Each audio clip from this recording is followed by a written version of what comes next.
बिस्मिल्लाहिर्रहमानिर्रहीम। बच्चों, आज हमने पढ़ना है फोटोसिंथेसिस। फोटोसिंथेसिस क्या होता है? फोटोसिंथेसिस एक अमल है जिसके दौरान पौधे हवा से कार्बन डाइऑक्साइड लेते हैं, ज़मीन से पानी जज़ब करते हैं, सूरज की रोशनी और क्लोरोफिल की मौजूदगी में उसे ग्लूकोज में तब्दील करते हैं। आज हमने पढ़ना है कि फोटोसिंथेसिस होता कैसे है। फोटोसिंथेसिस जो है एक ऐसा अमल है जो 2 फेजेस पे कंसिस्ट करता है। पहला फेज क्या होता है? पहले फेज में जो सूरज की रोशनी को कैप्चर करके हाई एनर्जी मॉलिक्यूल जैसे कि एटीपी और NADPH ये पैदा किए जाते हैं। अब ये जो अमल है जिसमें एटीपी और NADPH पैदा किए जाते हैं, इन्हें कहते हैं लाइट रिएक्शंस। लाइट रिएक्शन क्यों कहते हैं? क्योंकि इस अमल में सूरज की रोशनी को बराह रास्त या डायरेक्टली यूज़ किया जाता है, इसी वजह से इन्हें कहते हैं लाइट रिएक्शन। लाइट रिएक्शंस के नतीजे में हाई एनर्जी मॉलिक्यूल जैसे कि एटीपी और NADPH पैदा होते हैं। अब जो लाइट रिएक्शन है वो किस जगह पे होता है? वो क्लोरोप्लास्ट की जो थाइलाकॉइड मेम्ब्रेन है उसके अंदर वकू पजीर होता है। अब हम डायग्राम बना के मैकेनिज्म को डिस्कस करेंगे।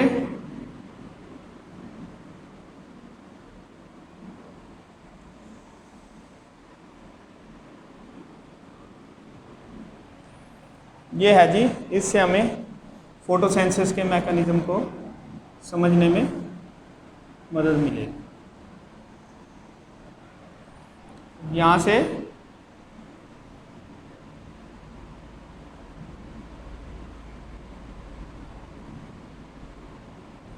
सनलाइट एनर्जी को यूज़ किया जाता है। ये थाइलाकॉइड मेम्ब्रेन ऑफ क्लोरोप्लास्ट उसके ऊपर फॉल करती है।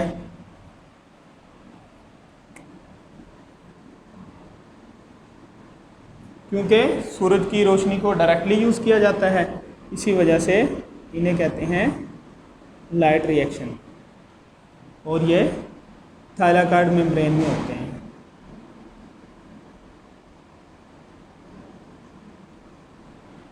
अच्छा, हमने पढ़ा था कि इसमें क्या होता है, हाई एनर्जी मॉलिक्यूल जैसे कि एटीपी और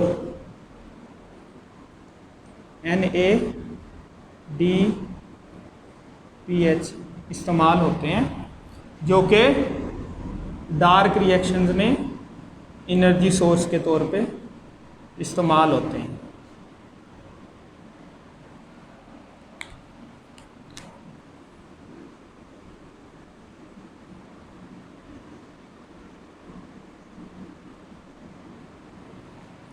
ये कहाँ पे होते हैं? ये स्ट्रोमा में होते हैं।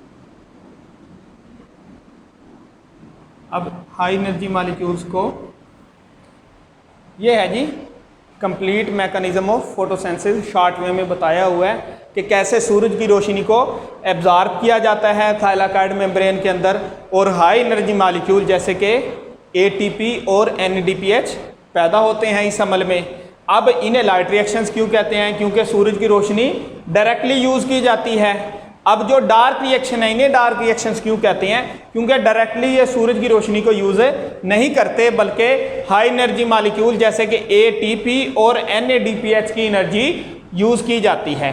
लाइट रिएक्शंस के नतीजे में क्या होता है? पानी को कन्वर्ट किया जाता है और यूज़ होता है पानी, तो इस अमल में ऑक्सीजन खारिज होती है। और डार्क रिएक्शन में क्या होता है? कार्बन डाइऑक्साइड को ग्लूकोज में तब्दील किया जाता है। जब डार्क रिएक्शन कंप्लीट होता है तो एटीपी और NADPH की एनर्जी को यूज़ करके इनको ADP और NADP में चेंज कर दिया जाता है, और जो डार्क रिएक्शंस होते हैं वो स्ट्रोमा के अंदर वकू पजीर होते हैं।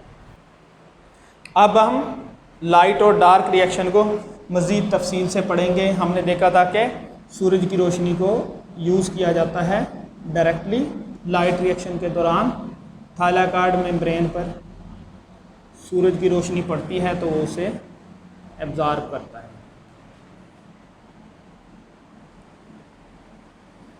तो यहाँ से इलेक्ट्रॉन एक्साइटेड होते हैं और इलेक्ट्रॉन ट्रांसपोर्ट चेन के अंदर चलना शुरू कर देते हैं और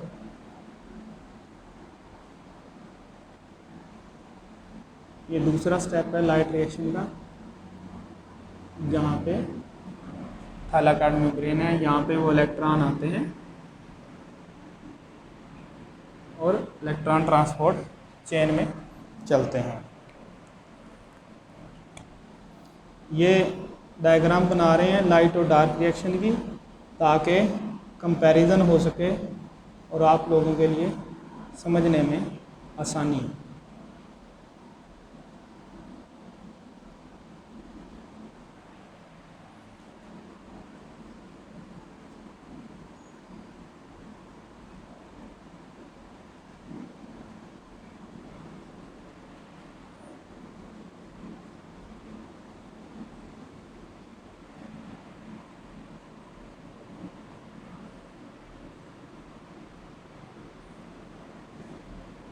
जो हमने पढ़ा था लाइट रिएक्शन में एटीपी और NADPH पैदा होते हैं।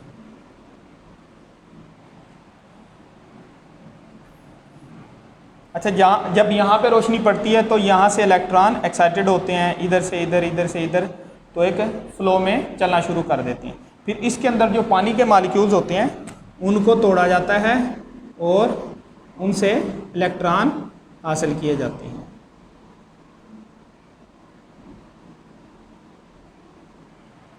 तो ये फिर इलेक्ट्रॉन ट्रांसपोर्ट चेन के अंदर चलते हैं।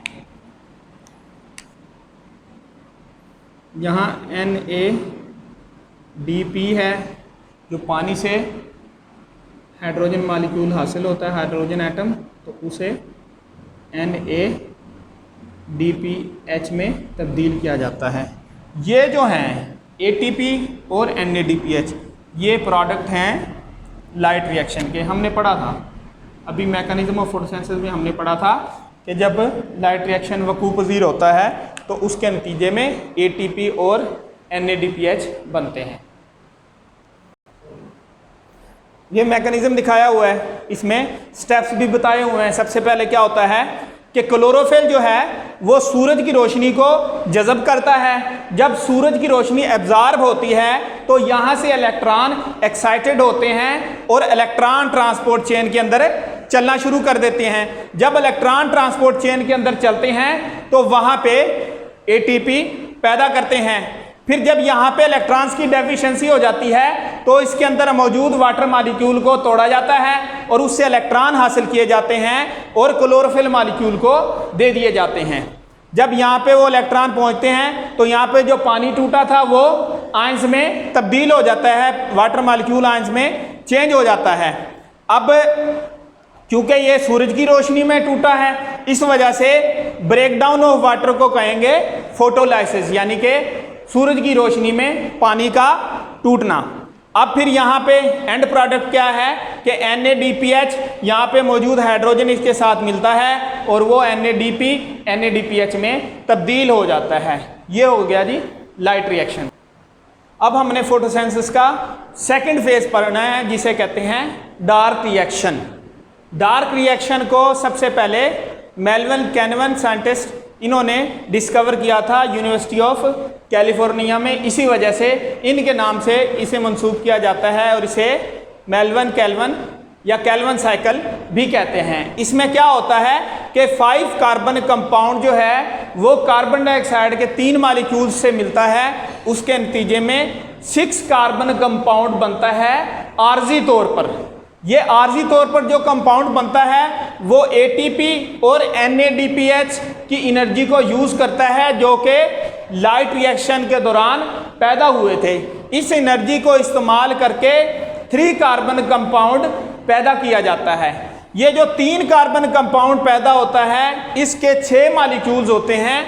एक मॉलिक्यूल जो है वो ग्लूकोज बनाने में इस्तेमाल हो जाता है और बाकी जो इसके 5 मॉलिक्यूल्स हैं वो ओरिजिनल 5 कार्बन कंपाउंड पैदा कर देते हैं, जिससे रिएक्शन स्टार्ट हुआ था। इसे कहते हैं डार्क रिएक्शन, या इसे डार्क रिएक्शन साइकिल भी कहते हैं या कैल्वन साइकिल भी कहते हैं। अच्छा, लाइट रिएक्शन और डार्क रिएक्शन ये कंपैरिजन दिया हुआ है। इस जो लाइट रिएक्शन है, क्योंकि सूरज की रोशनी की मौजूदगी में हुआ था, इसी वजह से इसे लाइट रिएक्शन कहते हैं। ये जो है डार्क रिएक्शन क्यों कहलाता है? क्योंकि सूरज की रोशनी को डायरेक्टली यूज नहीं करता। Because of the structural similarity with the जी, जो लाइट रिएक्शन है इसके फ्लो चार्ट को जी स्कीम भी कहते हैं, क्योंकि इसकी स्ट्रक्चरल सिमिलरिटी है जी स्कीम के साथ। जी हमारा टॉपिक कंप्लीट हो गया।